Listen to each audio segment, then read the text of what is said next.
All right, we're gonna start up here at the gooseneck of the trailer. You got your emergency brake cable. You're gonna attach this to the inside of your truck bed or somewhere secure in your vehicle. That way, if for whatever reason this comes detached from your vehicle, this is gonna pull this little black box here, and it's gonna let your brakes lock up on your unit, so that way your unit doesn't go rolling down the road. I'm gonna drape it right here for the time being. We're gonna come up underneath the neck of the trailer. This is your compartment door that's gonna have your hydraulic pump and your battery in it. Your battery's gonna sit nicely in this little box here, and then up above that, this is your hydraulic pump for the slides and the jacks. This runs all of that. This runs the slide rooms and the hydraulics for the jacks. So it's pretty open if you ever need to maintenance it. There is the motor for the jack here. If you ever need to figure out where that's at, this is going to be the motor for the jack, and the red and the black wires go to your batteries. So to close this, you're just going to turn this latch key here. This is a 751 that'll be on your key ring. It does have a light over here for hooking on and off, but it's off right now because I've got the trailer lights off. We're going to come over here to the door, this first door on the off door side of the camper. Next to the door is going to be your manufacturer information and your tire and loading information sticker that's going to tell you the PSI and the torque, the proper torque for your wheels. And then the above sticker is going to be your VIN number, your serial numbers, all that stuff from the manufacturer. Your unit does come equipped with two 30-pound propane tanks, one on either side. There's one on the off-door side, and there's one on a mirrored door on the door side. They both are 30 pounds. The one on the door side has the regulator on it. This one you can this one you can open and close over here, but the one on the other side also has the regulator to show you that it is drawing propane properly. So if we open this side door here, this side compartment, this side compartment does go all the way through to the door side. It does have a manual push button light on the inside, and below that is your landing gear leg control switch. Up is going to lower the front end of the trailer down, and down is going to heighten the front of the trailer. You do have a manual crank handle for the two stabilizer jacks in the back. It is 3/4 socket, and you can use a low-level power drill with a 3/4 inch socket to raise and lower those. They are sturdy enough for that. And then you do have on the wall here, you do have your manual crank for the slide rooms if for whatever reason the motor in the slides the hydraulic motor decides to not bring those in and out. You do have your outside sprayer hose for your outside sprayer port. These two caps here go in the top and bottom of your water fill station there. These allow your hoses if you want to keep these doors shut. They allow your hoses to go up and in and connect into the inside of your compartment, and they also allow water to escape because water will come out of these. It's a given. Water's going to come out of them when you go to hook it up. When you have your water source on, water's going to come out, and it needs somewhere to go, or else it's going to get stagnant and get gross. The basket in behind is a laundry chute that we will get to when we get into the unit. And then you've got your gray tank valve handles and your black tank valve handle on the inside of this. When they're out like this, I left one open so I could show you what the orientation looks like when it's open and one when it's closed. When it's open, it's going to be further out towards the door, and then to close it, you just push it into the shelf itself, and then to open them up, you just pull back on this handle. And that's going to open those valves and shut those valves for you. So on the other side of this little partition wall here, up above here is where you've got your outside sprayer port, where you're going to hook up. You're going to have access to hot on the left and cold on the right. And in order to fit that hose in there, you're going to take the male end of the hose, and there's a slide ring here that you're going to push back on. You're going to expose some of the ball bearings. You're going to fit this male end into that hole, and then you're going to pull back on that slide ring till it's flush. Once it's flush and you've got a nice, good, secure, you can kind of give it a tug to make sure it's nice and secure. If you've got your water pump running or your city water connected while you're doing this, once you get this securely connected, you're going to feel it immediately pressurize. So you know that you've got water running to it, and then it's just got your standard hose sprayer at the end of it. To undo the quick connect hose, you're going to push back on that same ring that you used to connect it, and you're going to disconnect it, and it's going to come out pretty easily. Just be careful if you've got water in this line still, because when you disconnect it, you're going to get water all over you. Below that, you've got your little black knob here. This is going to be for your heater bypass. When it's in the down position like this, it is off, which means it will fill your hot water heater. When you turn it to the side like the sticker shows, that means that the water that runs from your fresh tank or your water pump is going to skip that water heater. It's going to skip filling up your water heater, and this is for winterizing. We're going to go and turn that back onto the on position. This white valve here is your freeze guard winterizing system. This is going to allow you to hook your hose or your antifreeze up to it or whatever, and you're going to draw your antifreeze into the vehicle with this outlet here and an outlet hose. You can fill the fresh tank this way, but I don't recommend it, because if you're trying to fill your fresh tank with this and you forget about it, water's going to come shooting out of your fresh tank fill like a faucet would. This is your city water connection. This is where you're going to hook your hose and regulator. I always recommend a regulator, because if you don't have a regulator at the end of your hose, the PSI from the source that you're drawing your water could be unknown to you, and if it's a higher PSI than what the lines are designed to handle, it could pop a connection, it could spring a leak, it could snap a hose off, and then you're going to be flooding your camper, flooding the inside, flooding the outside. It's going to be a bad day. But you're going to hook your hose and regulator up to this, and as long as you've got your water source on and your hose and regulator hooked to that, you'll never have to turn your water pump on or empty out your fresh tank. The knob next to it is for your winterizing. So you turn this on. That is going to allow you to winterize the unit through this here. That's going to take it from the jug, from filling the fresh tank to filling the lines. And in order to turn that from winterizing back to normal use, you make sure that it is in the down position to opposite the picture. All of these are for your winterizations. Below that, we've got our black tank flush, which you hook your same hose and regulator up to this. And then that's you want to use it when your black tank is empty and the black tank valve is open. That is going to send water to a little aerator at the bottom of your black tank that's going to spin that, and it's going to pressurize the water to a degree to where it's just going to clean off all the dried and nasty gunk on the inside of your black tank. The reason why it's important to have your black tank empty and open while you do that is because if it's closed, you'll create back pressure, and it could come out at any point where it could come out your toilet, it could come out here, and you're gonna get yucky water all over you.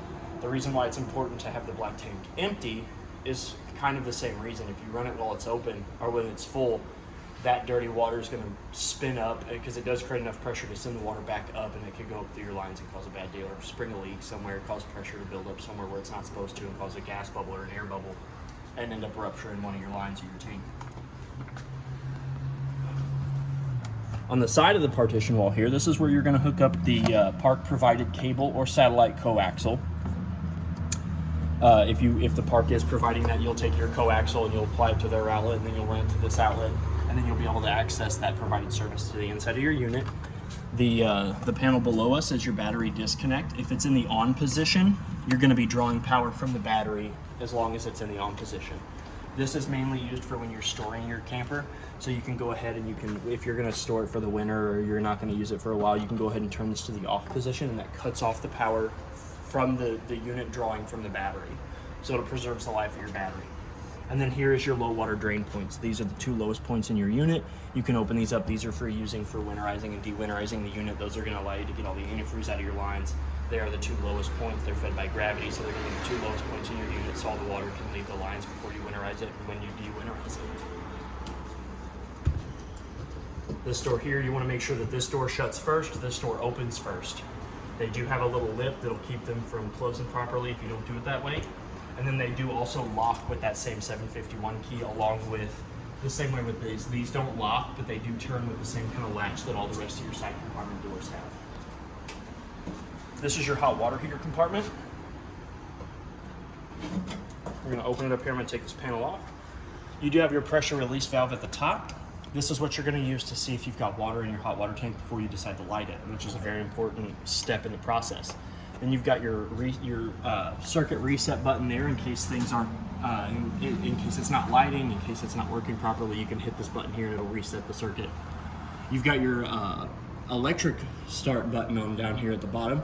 This does run on gas and electric, so you can turn this on. This is the only way to turn it on electric though. The button on the inside of the unit on the control panel will light it on LP. LP will heat it up faster, so I usually recommend if you've got on both and you're going to be camping all weekend and you want hot water all weekend, get it nice, good and hot with gas. Turn your gas off, come out here and turn your electric on, and that's going to prolong make your propane tanks last longer, and it's going to provide you with steady hot water pretty much all weekend long. Then below that, you do have your anode rod, which is a steel rod that runs into the center of the tank, and what that does is that eats up all the impurities in the water before they can do any damage to the inside of your tank. Before you light this thing, whether it be on electric or gas, you want to make sure that the water is in the tank, and by applying light pressure to the bottom of this knob here, you'll see water come out of that pressure release valve. That means that there's water in there and there's not a whole lot of air. That's how you're going to know that it's safe to light your hot water heater. So we'll go ahead and put this back on. Miss the hole.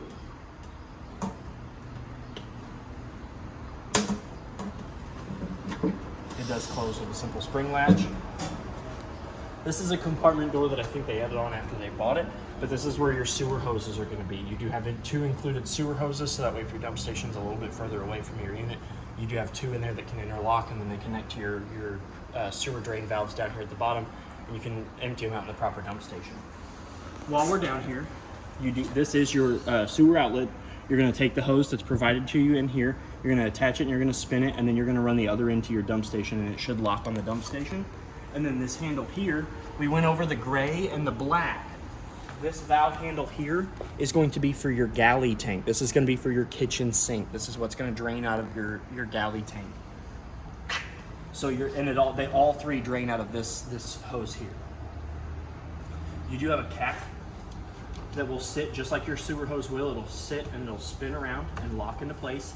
And then for whatever reason, if you do want to drain your galley tank or your gray tank or something like that, and you don't want to connect it, you can unscrew this, and this does have a threaded male insert, so you can screw a female ended hose to this, and you can run water through it, and then that way you don't have to worry about, like if you're going to do your dishes or you're going to do your laundry and it's just going to be soapy water, you can attach a hose to this and run it off somewhere, and you can do your laundry. So I'm going to come out from underneath the slide. The four tires on this, the lugs have been torqued to the proper specs of 100 foot-pounds, and they've all been aired up to the proper 80 psi. The psi for the tires is on the side. You always want to go with what's on the side of the tires. They're going to know best. And the sticker on the loading information is going to tell you the proper foot-pounds to torque them at, along with all the stickers on the sides of the unit. So we'll come here to the back. This compartment here is your fresh tank fill. This is where you're going to stick that hose and regulator. You're just going to set it in there, and you're going to turn your water source on, and that's going to fill your fresh tank. It does have a breather valve here, so that way any sort of back pressure kind of gets burped out of this instead of coming back out of the line with a lot of water, so you can stand here. It's highly recommended that you never walk away from this while you're filling up your fresh tank.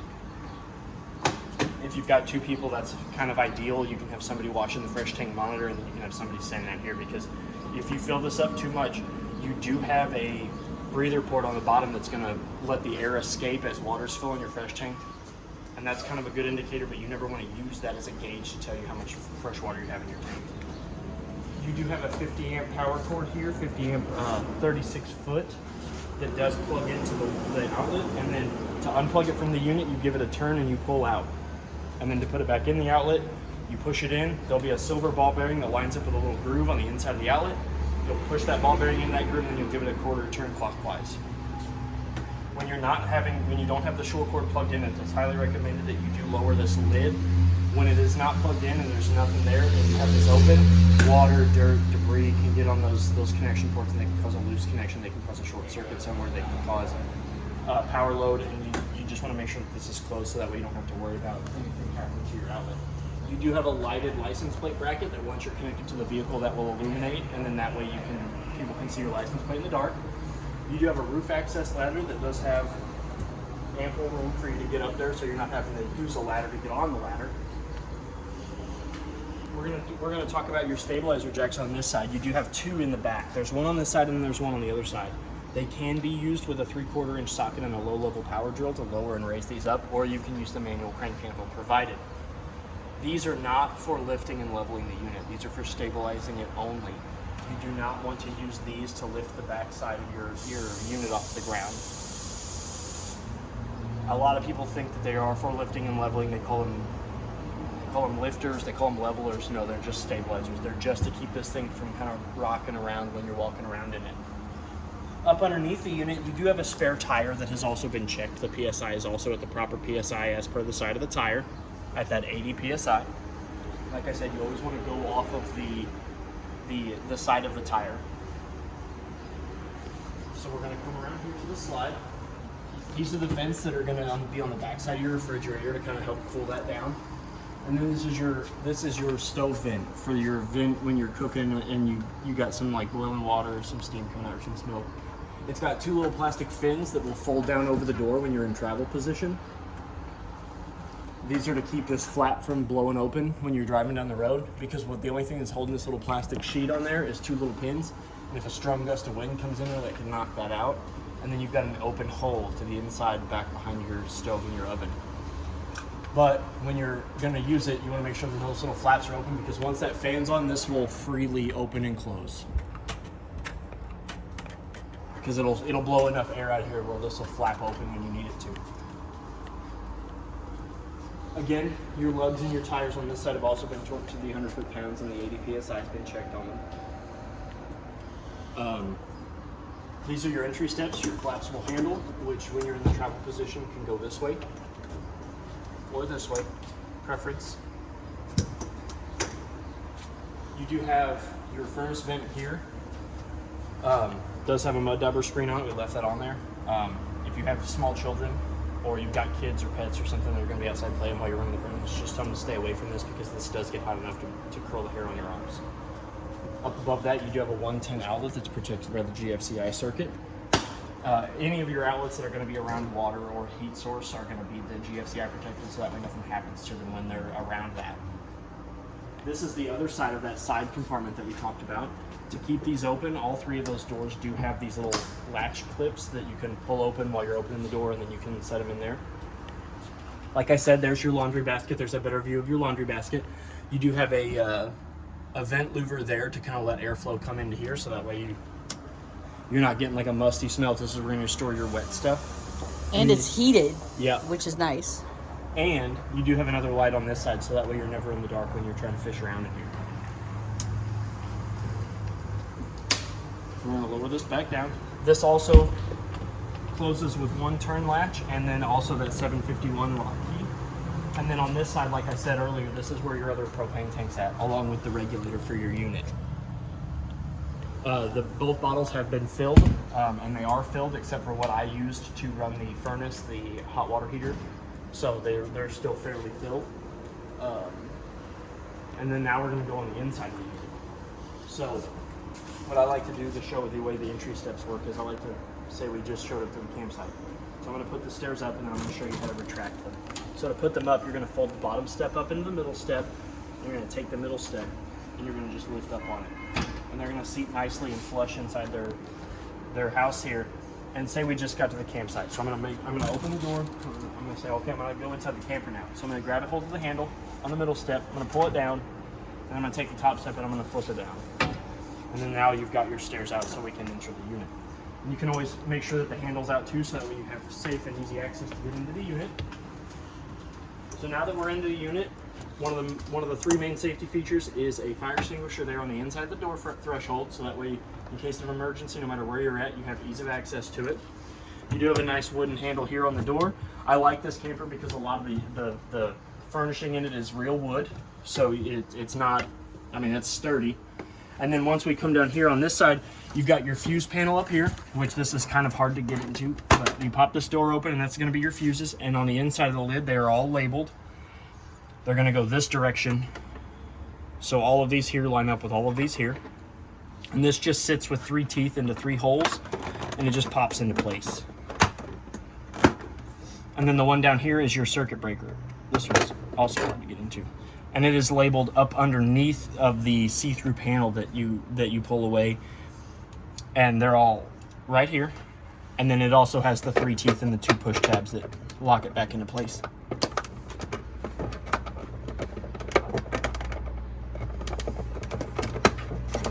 Oh, you turd. I was afraid of breaking. The good news is you know it won't come off easily. Yeah. In travel. It's going to stay on there. Ooh. I like this camper.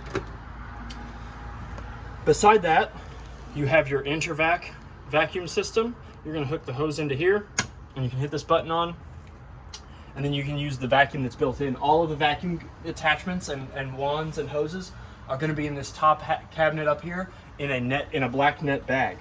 And then in order to change the bag, you lift up on this handle here, and you can pull the bags out. Oh, very cool. Just tuck the bag back in there, lift up on the handle, lower it back down, and then you'll have your hose access here. So we'll come up and in the unit. We're gonna come over here to the wall because this is where your first control panels are at. This is your air conditioner. This is gonna power the air conditioner that's above the sitting area. So we're gonna go ahead and there's a switch on the bottom, if you can see, off and on. We're gonna go ahead and turn that on. It's gonna light up. Well, it's gonna turn on. And then I'm gonna hit mode. And it's gonna be on cool. And I've got it set to 61 so I could show you, but we're gonna go ahead and up that to 65 by hitting the up button on the air conditioner. It does take a second for it to start up. It's showing us that zone 1, which it is circuited for a zone 2, but zone 1 is the only one that has a functioning air conditioner on it. And then it kind of explains to you over here. So you've got your modes, which go down in ascending order.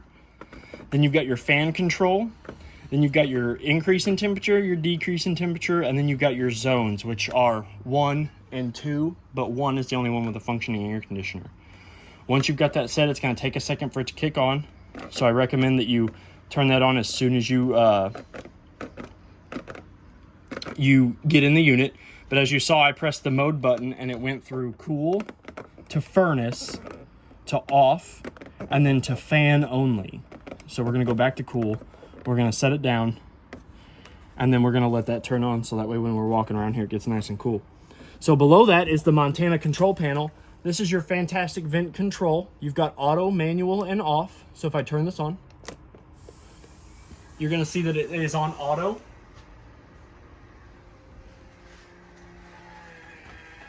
And it's going to register the settings.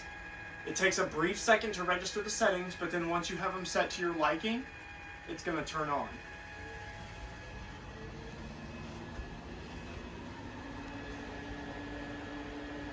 And see the vent open by itself and the fan turned on by itself. So you also have lights here that are going to tell you what degrees the vent visor opens and at what percentage the fan is blowing. And you can actually change those. So if we go to manual, right now it's going to turn off.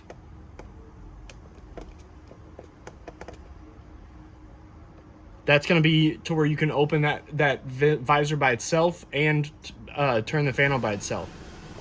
But if we go back to auto, you can change the settings by hitting the up and down arrow. Down below us, this button here, this light switch button, is going to turn your ceiling fan on and off along with the lights. They do have pull handles, so that way you can kind of change that. So if you want this to come on without the light, you can pull the light handle and then that'll affect what turns on with this switch here. So when we're done here, we'll turn it off, and what that'll do is that'll shut that vent visor off while we've got the air conditioner and the fan going. It'll turn off, the fan will wait, it'll wait for the fan to turn off, and then it'll close that vent visor. If you can see that black handle turning, that black handle, when it turns, it's either opening or closing that vent. So when it's off, it should automatically register that the system is off, and it should be closing that vent visor automatically. If you can see that vent visor is coming down automatically, and then it'll seal to the point to where it creates a nice tight leather tight seal, and then it'll shut off. And it did. So then once we went over the ceiling fan, then we've got your lights here. This ODS floodlight, that is your off door side floodlight. There is a big white light in the middle of your unit on both the door side and on the off door side, and then up close towards the cap on the door side. So with this button on, that off door side floodlight is going to turn on. We're going to go ahead and turn it off. Then we've got your glide rooms, which are your slides. The thing about this one is this controls all three. So there is no way to put one in before the other. They go in order. They go in the order of the bed, the kitchen sitting area, and the couch, and then last but not least, the refrigerator. And they all go out one at a time, and then they all come in one at a time. There's no way to send one out without sending all three of them out. And to do that, you just hold in to bring them in and out to bring them out. I don't want to, I'll show you what it looks like, but so if you can see above me, the bed's the first one coming in, and I'll send them back out in just a second. So once it's done, then you'll notice that the refrigerator behind us is actually coming in. And I'll stop there because once that one comes in, I'll show you this one. See, then this one starts to come in. But if I let go and I turn it off, then if I hit out, they all go in that reverse order. So it'll be the sitting area first.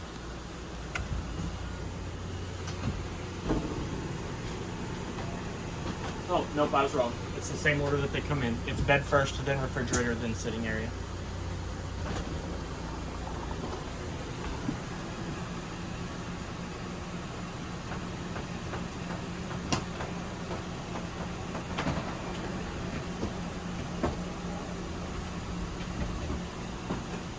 And then I've got my door side floodlight, which is going to be that large white light that's on the upper towards the cap of the unit. And if I turn that on, that floodlight will come off and on.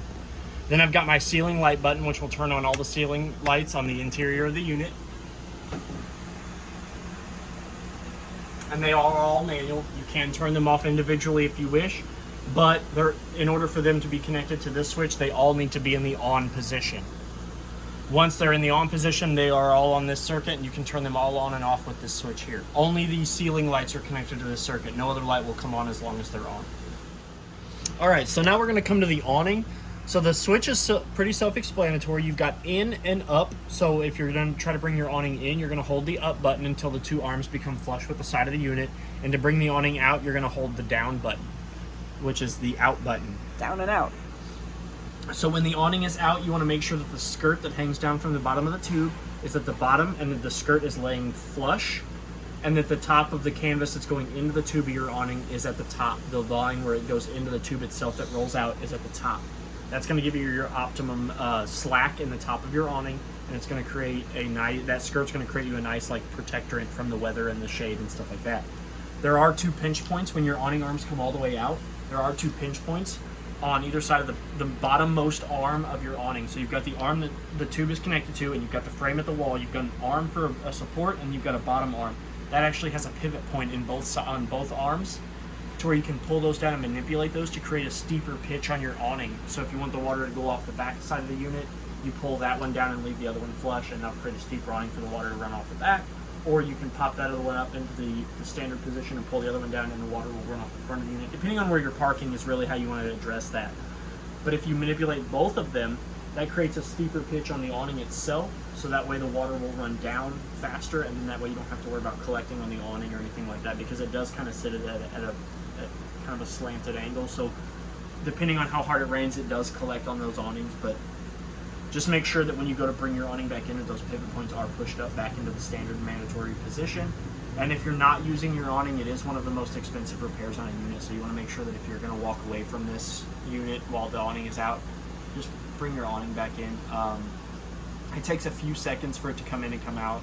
If you're going to step away to go to the restroom, or to go down to the lake, or go down to the beach, or anything like that, just make sure that your awning is in, because a slight breeze can turn into that thing's worst enemy. That's just my recommendation. So we're gonna, once we're done with the control panel, we're gonna come up this side and we're gonna work our way back down, and then we're gonna get to that one. So we're gonna come up in the unit, and the first thing I want to show you is, do you remember that laundry basket that was underneath in the side storage compartment? So to access that, when you're done in the bedroom, you're gonna lift up on this floor panel here, and that's gonna give you access to that laundry hamper. So if you're in the shower or whatever, and you've got your dirty clothes or your dirty towels, you don't have to worry about leaving them somewhere. You can immediately open this up and throw them down in there. And if you ever forget where it is, I mean, you can see it. It looks like a rug has been here. That's the way I opened it up. I had thought, when I first looked at this camper, I thought that there was a rug that sat here. And then I picked this up and I was like, oh, nope, that's a hamper. So the light for the bed, for this is right here. That's going to turn on this manual light here. Again, this light has to be in the on position for that switch to work, but it does have an off and on switch here. And if for whatever reason these bulbs burn out, you can pull these shades out and push them back in, and that'll give you access to where these bulbs are at. So you do have your shower and your sink for your bathroom on this side of the wall. In order to open your shower, it does have like a feature, so to clasp the door, you're going to want to pick up on the door and bring it outward, and that's going to open you up into your shower. The light in your shower is a skylight, so that way you can shower in the beauty of nature. And then you do have on the faucet, you have hot on the left and cold on the right, and you have an emergency button up here to stop, so in case something happens and you need to stop the water flow but you don't want to turn this off, you can touch this button here, and that'll stop the flow coming out of the shower head. So that way if you've got your hot water going and you don't want to turn it off to have it reheat, you can do that, and then somebody can get out and you can get back in the shower. The drain down here is at the bottom, and you do have a shower drain in the cabinet here for your shower, so that way you can, if you decide that you want a little bit of standing water, you can do that. And then again, to clasp it, you just pick up on it a little bit and you set it back down into its seat. So there is a light. You do have a vanity light up above your sink. You can turn that on. Those 3 vanity bulbs will turn on above your medicine cabinet, which is a pretty nice all wood medicine cabinet. Again, every feature in this is pretty much solid wood, and I really like that. Down below this, you've got like for your toothbrushes, your razors, your amenities for your bathroom, along with your sink stopper. It's a rubber stopper that's just going to sit down in there along with a pull ring, so you can drain that. You've got hot on the left, cold on the right, and then it does have a little bulb right there that's got red on the left and cold and blue on the right for your hot and your cold orientation. You do have one of your master GFCI outlets here. If for whatever reason your GFCI outlets aren't working, you can come in here and you can hit that reset button, and that will trip the circuit again, so that way it'll restart those GFCI outlets. We're going to come along to your built-in dresser. This is built into the unit, so this doesn't move. On the side of it, you do have a partition that's going to unsnap from the wall, and this actually runs the length of this track here, so you can shut off the bathroom from the bed. So if somebody's wanting to take a shower and you're trying to be quiet or watch a movie or whatever, and they're being loud or they've got risky business going in the bathroom, and there's a hole on the inside of the track that's going to fit on this peg here. And it just sits. It doesn't lock in or nothing. It just sits on that hole. And then in order to pull it off, you just grab it, and then you can run this partition all the way back. It does accordion, and then you can take this vinyl strap here, and you can latch that partition into the wall, so that way, out of sight, out of mind, and your bedroom's back open. You do have a built-in lamp that does have a push button at the bottom. This is stationary, so you can't clue somebody with it. You can't, Colonel Mustard in the bedroom with the lamp. My favorite feature of this whole camper is right here. So if you got valuables and you're like at a pretty shady campground, people are being weird, you can pull the top off of this valance, whatever it's called, this dresser, and there's a hidden compartment up here. Whoa. So if you got snacks that you don't want the kids, grandkids, other people to know that you've got, you got candy. Secret snacks. You keep your Jolly Ranchers up there. And then it just magnets. It's got 2 cabinet magnet latches that just sit down on some magnets, and nobody has to be the wiser. That is awesome. I only found it because I'm as tall as I am. So your window shades are a little different. So if we pull down on the first handle, see they're in the open position right now. You've got these two metal handles. So if you pull down on the first one, you've got the full window shade, the full white window shade. If I take the second handle and I pull down on it, you've got the darker window shade. The blackout shade. So you've got nighttime and daytime. Nice. And then you bring them both up to open your window back up. This is a fire escape window. So in order to open it up, you're going to undo this handle from the saddle, and you're going to push this out. If you're just using it to open the window, I really recommend that you don't push this all the way out, because once this leaves out of here, the window's pretty much, you're going to have to fish that back in, and this is high up. We're above where it connects to the vehicle right now. And then to latch it, you put it back in its saddle, and then the window is closed. You do have ample drawers for both people. This is the remote to the television. Each person has the 3 drawers, and then it does have, raised feet at the bottom, so you can kind of put shoes and stuff underneath there if you want. Again, this is built in, but it does plug in. I think it's actually attached up underneath here with a bolt. So if you do want to remove it, all you got to do is just have a wrench or a socket, and you can remove this lamp from the top of this. But it's to kind of keep it from going anywhere. So up on this side, you do have a framed door for your television. It does have a travel lock that fits into a hole at the top, so you just spin that around. This keeps this from coming open when you're in travel position.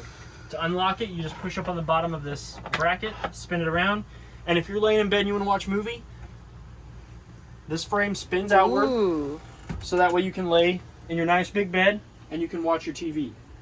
This TV does have a DVD player attached to it, so that way it's all in one. It's a little small TV, so you can actually just kind of move it wherever you want it. And there's a foot on the back of this drawer that butts up against the door frame itself, so you don't have to worry about it like coming out any further and like slamming up against people or whatever. So I'm going to go ahead and relock that into the travel position. Down below here is a storage compartment that does have a washer and dryer hookup along with a 110 outlet, so that way you can kind of plug up your washer and dryer. Behind those two plastic panels are your U-bend for the drain and the lines for the washer and dryer themselves.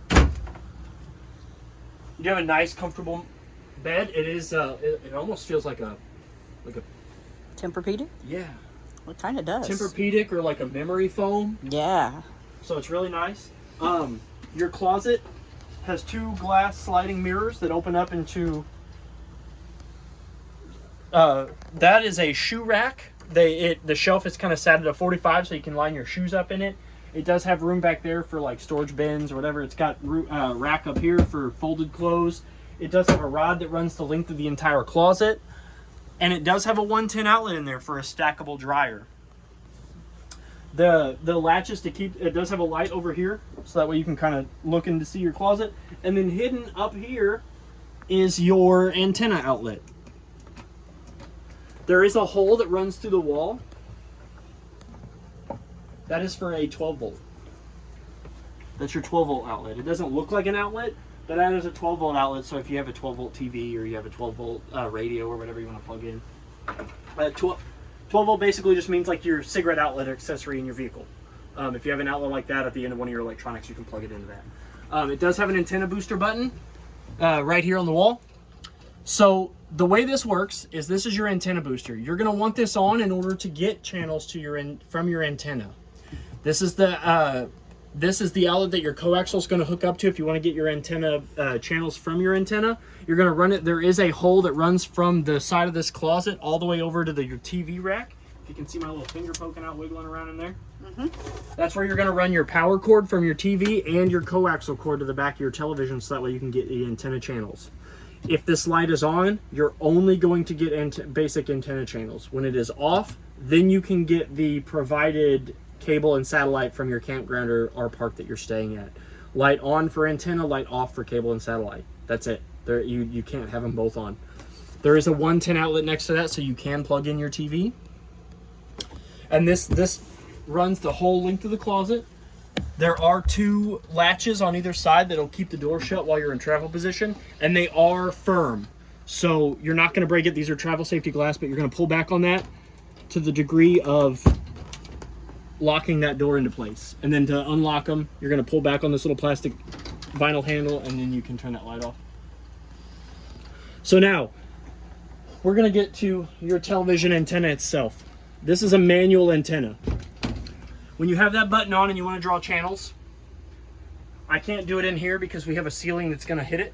But when you're parked at your campground or your provided space, you're going to turn this about 13 times. You're going to see up and down. So you're going to turn it this way 13 times. 13 to 14 to 15, kind of depending on the antenna, because the antenna has to go all the way straight up and down in order for you to get service. Then you have your antenna booster on and you're still not getting good service. Once you have that antenna all the way up and down, you're going to pull down on this spring-loaded plate here, and this turns the head on that antenna. So you can kind of tune your antenna to get the channels from the booster. But I can't do it here because I'm at the max of my ceiling already. So, but you turn this, and then to bring it down, you always want to make sure that this is back and down before you leave. And you'll see it. It's pretty big. You'll see it from standing outside that you'll see that big long raised arm up. You'll bring it back down, and you'll hear it. It'll hit the brackets. It'll thunk. Yep, it'll thunk, and then this won't turn. As long as it's sitting in its saddle and nice and flush, this won't turn. So you don't have to worry about that. Your bedroom lights are that switch right there on the wall. You want to go ahead and flip that for me? Let there be light. Your two lights are the same as the interior ceiling lights. They are all connected to that switch as long as they are in the on position on the light itself. They will only turn on with that switch if these are on already. Along with more lights, you do have two wall sconces that on either side of the master bed, which all have their own manual light. So that way if you want to read in bed, along with two wall shelves. So that way you can kind of put your phone or anything else. And the windows on either side of this slide open up by pinching in the two tabs and lifting up. You do have two speakers above the bed. For if you have a provided stereo, which those aren't connected to anything currently, but they do connect to like the TV and the surround sound and stuff. They do connect to the DVD player, so you can listen to, like they're connected to this. So like if you're watching a movie or whatever, you'll get the sound through the bed. Up above the bed is a vent covered by this nice neat little cushion. It keeps the heat in and it keeps the cold in and keeps the heat out, and then vice versa in the wintertime. It keeps the cold out, it keeps the heat in. It's got space age technology blanket on the top, nice wool on the bottom. Your vent in here is manual, so in order to open it you will have to turn this black knob, but everything has a vent visor above it, so that way you don't have to worry about it raining. If you've got risky business in here, you eat too much red meat and somebody's got the toots, you can open this up and not have to worry about it raining. You do have an AC louver here that's going to let your AC above the bed and an AC above the shower and bathroom area. And the vents in the floor are going to let your heat come through. This is where your heat comes out at. Air comes out the top, heat comes out the bottom. Now we're going to come into the most important closet in the whole unit. This is the most important. This is the risky business closet. It also has a vent fan above it. See how I turned that light on, it didn't come on? It's because there's a light here. Outstanding. You do have a risky business fan that if we open up, in case again you have too much red meat and you get the toots, you can suck all that risky business out. A risky business fan. You do have a mirror so you can watch yourself sweat. I don't understand the mirror. And then you've got your closet for your extra tickets to the show, your throw pillows if you want, or your hand towels in case you do get sweaty. You got a towel rack here, and then this is going to get you in behind, so your electronics on the other side of the wall. Your toilet has a 2-portion valve, so if I put my foot halfway on it, it's going to fill up, and if I floor it, your risky business goes into the black tank. Where it belongs. Where it belongs. And you do have a vent down here, so that way you don't sweat too much if you've got the risky business that's going on. And you do have a ticket holder. Yep, a ticket holder. That's the ticket booth right there. Ticket to the risky business show. You do have another one of these fancy cushions above a vent fan, so if things get way risky, you can crack open all of these vents. Crack them all open. Too much red meat, somebody's got the toots. Vents everywhere. Stinking up the place. It's a well-ventilated unit. It's a red meat eating place. And then you've got a partition door here. And I'm going to be honest with you. This is a pocket door. I'm going to tell you right now, you can take this off. This is removable. This is a pocket door. There's screws up in this frame here that once you remove that frame and this off the wall, this pocket door will come gliding out. I think it's a travesty that they hid this pocket door away. I love pocket doors. I do love pocket doors. They're my favorite. But to close this partition door, it has got a magnet strip here and here, so you can just. But it makes the staircase more narrow than it should be. Right. But I have looked into it. This does easily come off. So if you do want to use your pocket door again, you'll have to take this track off the side of the door as well, because this is for that partition door. But you take this track off, and then you can pull this pocket door out. If that's something you want to do. If not, you can just leave this partition door here. But I love pocket doors. Then we're going to come down to to the other control panel on this side of the hallway. This is your tank control panel. At the top, you've got your galley, which is your kitchen sink. I showed you, I left some stuff in there so you could see the level line. It's going to read off of the empty 1/3, 2/3 full. So you've got tanks, and then you've got battery. You've got your gray tank, which is going to be your bathroom sink and your bathroom shower. And you've got your black tank, which I left some in there. I'll drain that out. But I wanted to show you what the LED lights look like. The black tank is going to be for the risky business tank. That's going to be where all that red meat goes. You got your fresh tank, which is going to be empty. That's your fresh tank water. The drain is in the back of the unit. It's a little hose that hangs out with a cap, and you just unscrew that cap, and it's a small hose that's going to drain your fresh tank. It's going to take a while, so if you're going to pack up and leave, I recommend getting up and doing that the first thing, like while you're getting everything else packed to get up under your fresh tank valve. It's at the very back, underneath here, underneath between where the slide and the wall meet. It's a little valve with a cap. You just unscrew that cap, and your fresh tank will drain. And then the bottom button is your battery button. That's going to show you the life of your battery, which it's always going to show all the way fully charged as long as it's plugged in. So if you really want to check the life of your battery, you unplug it, you hit this button, and that'll show you the life of your battery. Below it, you've got your water pump button. So if I turn that on, it'll light up. You'll hear it pressurize the lines. It's drawing water from the fresh tank, which there is none. So it'll pressurize, it'll thump and bump. Once it gets done thumping and bumping, all your lines are pressurized. There's no air in it. If it continues to thump and bump once you leave it on for a while, you've got air in your line. Open up your water fixtures, let that air out. Don't forget to do your outside sprayer, let the air out of that, and then it should stop thumping and bumping. This is your hot water heater. This is how you light it on gas. As long as your propane tanks are open, you'll hit this button here. You'll step outside. You'll have plenty of time to step outside before it goes to light up. You go to your hot water heater compartment. You'll hear it go click, click, click, click, click, click, click. It'll stop. Once it stops, it's going to reset every 30 seconds to relight. When it lights, you'll hear it go click, click, click, click, click, and then you'll hear whoosh, and that's the pilot light lighting and your tank heating up. So you don't ever have to worry about that. Over here, up above here, is where I said your HVAC hoses were. So in that black knitting bag, that's your HVAC hoses, your wands, the attachments, like get the carpet clean, all that good jazz. Below here, these are your surround sound speakers. Great surround sound, right? Got your LG TV here. Below that, you've got your Hitachi DVD player with some extra HDMI cords, some extra wiring, coaxial cords.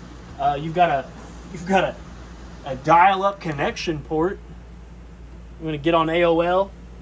You got your cable or satellite from the park, and then your antenna button, or your cable and satellite. This is your coaxial for the antenna.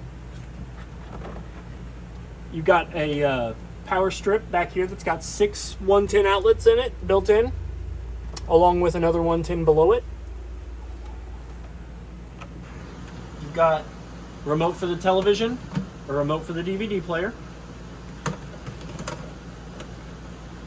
That's actually also your, it's also an MP3 playback. So like if you've got an MP3 player, you can hook it up to that and you can listen to music through the unit as well. Down below here is where your straps for the kitchen chairs are at, your 110 cord for the television, your owner's packet, and that information kind of hangs out at. We're going to come over here. You've got ample above sitting area storage. All of these drawers are empty and available to be opened, along with ample amount of storage for more throw pillows, like the two that are, like those two awesome throw pillows that are in the recliner chairs. I do love those throw pillows. Nice sturdy wooden table. The extendable arm that comes out, and that just fits back up into the unit. Nice wooden sturdy unit, wooden chairs with storage compartments under the seats. Nice. For board games. Nice cushions.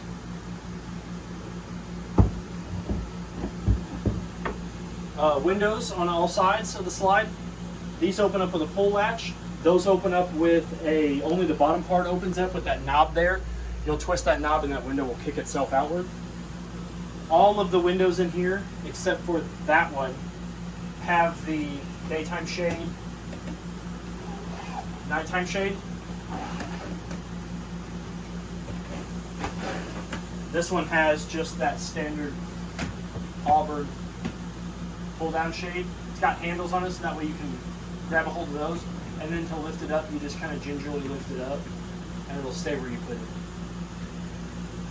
More of those wall sconces like above the master bed. Nice comfortable couch. It pulls out to a bed. To pull it out to a bed, you just kind of grab it.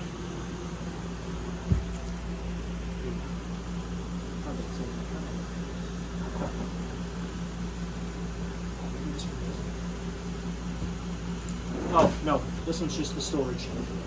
With plastic safety mats, so that way you can kind of cover under your feet in front of the door and stuff like that. I left those in there for you. This one doesn't have the pull out. I was thinking of the one I was working on. My brain got confused. You do have a GFCI 110 outlet underneath the wall sconce on this side, so you can charge your phone.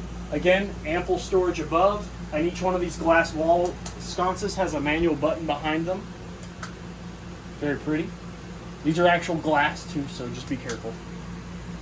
This one's glass as well. More of the same above seating storage. All of these open up. If I'm not mistaken, yeah, this is one cabinet, this is one cabinet, that's one cabinet. If I'm not mistaken on here, this is all one cabinet. That is its own cabinet, and then those three are one big cabinet with 3 drawers. You've got your 2 Kathy Ireland recliner chairs that are all on swivels, so you can just kind of pull them out. They're super lightweight, super comfortable. Sit down and just lean back. Super comfortable. Wish I had these at home. The straps that are in the bottom of that will also latch onto some anchors to keep these from going anywhere. But honestly, with them being on carpet, they're not going anywhere. You have to tug on them.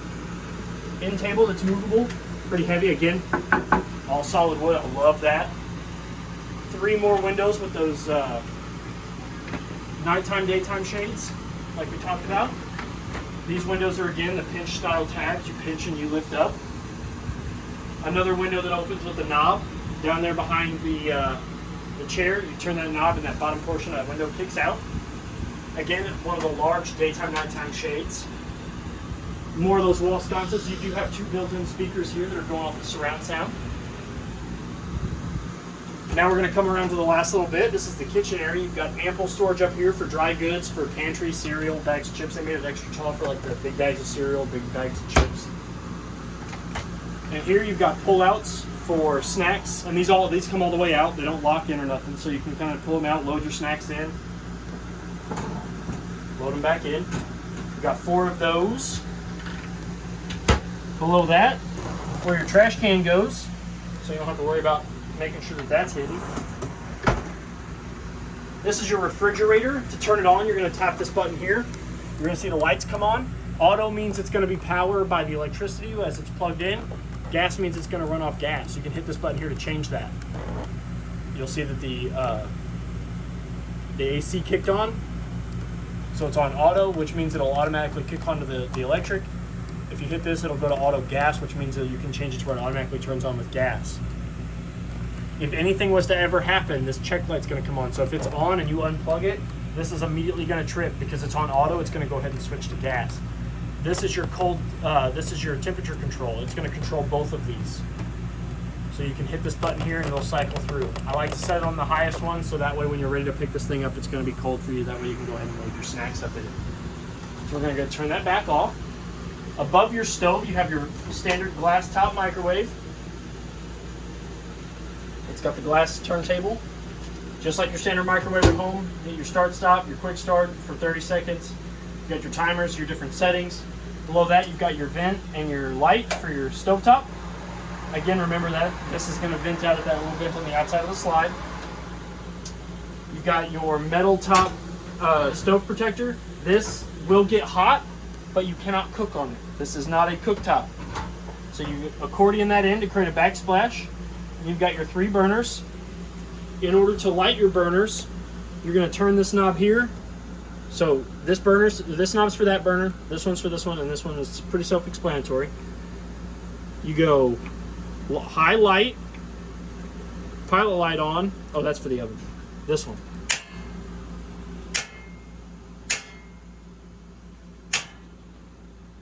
You'll click it until that turns on. You'll press this. You'll continue to press this in for about 3 to 5 seconds. You'll let go, and then you can turn it. See, off is going to be off, and then high light. So then in between off and high is going to be how you do that, and then you can turn them off. That works for all 3 of these. And then to turn your oven on, you're going to go pilot light on, and you're going to reach under there, and you're going to get you a stick lighter. You're going to get you a stick lighter is what you're going to do. And you're going to turn that to pilot light on, and you're going to take that stick lighter, and you're going to go up in there, and you're going to light that pilot light. Once you have that pilot light lit, I locked it. Once you've got that pilot light lit, then you can adjust that temperature to be whatever temperature you desire. But that is a manual light pilot light, so you're going to have to go up there with a stick lighter, light it, or a log match, something like that. I tried to do it one time, and I didn't much care for it. But with the stick lighter, you'll be safe because your hand will be plenty up. When you're lighting it, though, if you're going to turn your pilot light on, always make sure that this is open. I don't know how many times people have asked me, can I leave my oven closed when I'm going to turn it on? No, because all you're doing is building up gas in here that when you do light that lighter, if you're standing there, you're going to lose your eyebrows. You don't want to lose your eyebrows. I look like an alien. Up above your counter space, you've got more counter space for margarita mixer, air fryer, stuff like that. Manual light below.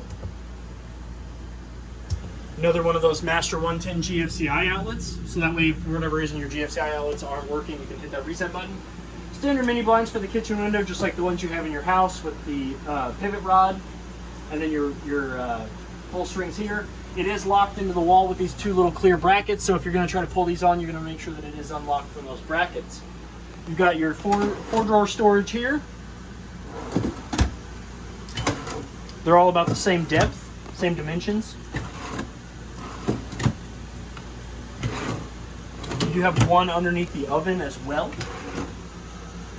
It's your secret drawer for like your cookie sheets. Up above the sink area, you do have a pass-through drawer. So this is where I'd like to keep like the cool snacks like that everybody can get, because it opens on this side and it opens on this side. On that side, and it's a pass-through. So you can put like the communal snacks up here, communal drinks, whatever. People can come in and get them if they're on the outside, if they're on the inside. Put your barbecue sauces, your dry rubs, your salt, your barbecue stuff in there, so that way whoever's outside grilling come in here and get their stuff without having to bother everybody else. Got a little spice rack storage here, so you can keep your pepper, salt, whatever else it is you like to cook with in there. Again, another one of the Master GFCI 110 outlets. Your sink has, not only does it have the countertop spacer on it, it also has a drying rack. Wow, that's cool. That will sit in the smaller recess, and it has it on both sides. That one's more of a cutting board, so you can cut your veggies there. What I like to do is I remove this one, and then you can like scoot your peelings off into the sink, and you can collect them afterwards. So it's got this nice little divot here. But then each one also has a counter spacer. So if you want to make sure that these are in here during travel, but if you need more counter space to like prep, and you have a crock pot going, you can put these down here. You can rotate your sink out of the way, put your crock pot here, cook it. Don't have to worry about that. Drawer here for like silverware and whatnots. Scrubbies. Below that, you've got a bag holder, like for your your plastic grocery bags, or a brush. You can put a brush in there, but I think it's designed for grocery bags. Hairbrush. Ample under the counter storage for your paper towels, your cleaning supplies, stuff like that. Hand towel ring. I wear mine over my shoulder when I'm cooking, so. Countertop extension. Countertop extension, and the way you bring this down is you'll push this red button here till you're flush with the pipe, and then it is gas powered, so you will want to put a little bit of force on it. And then once you get down to below half, it will remain stationary. And then to bring it up, don't just flip it up, because I mean it smacked me in the face the first time I did it. So once it gets about here, it wants to come up on its own. And does it have to be down for travel? Yes, it does have to be down for travel, because this slide comes super close to the end of this carpet. Does have a GFCI protected 110 outlet down below it. And then down below that is going to be your 2 out of 3 most important safety features in the unit, which is your propane gas detector. which is going to pick up any loose propane. So if you accidentally leave your stove on or your oven on, this is going to pick up on it. You've got a gas leak somewhere in your thing from your hot water heater, from your furnace, from whatever is going to run from your gas. This is going to pick up on any gas that's going to collect and be stationary in here. The third and most final important safety feature of the entire unit is above the stairs to the master bedroom, which is your smoke detector, which I put a fresh brand new battery in, and I've already tested all 3 of these. I looked at your fire extinguisher to make sure the date was okay and it wasn't expired. I looked at your LP detector and made sure it was running, and your smoke detector was running. You're going to want to do that.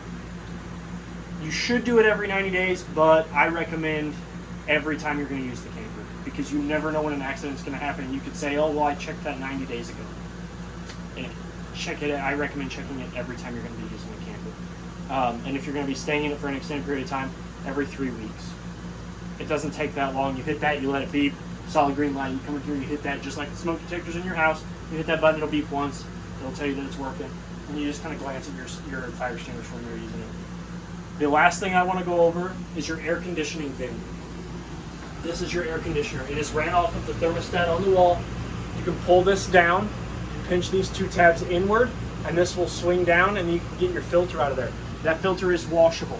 The cleaner your filter, the better your air conditioner will blow. You can pull that down, you can wash it. I recommend doing it about every 3 weeks. It's not hard. It's just one of those spongy air filters.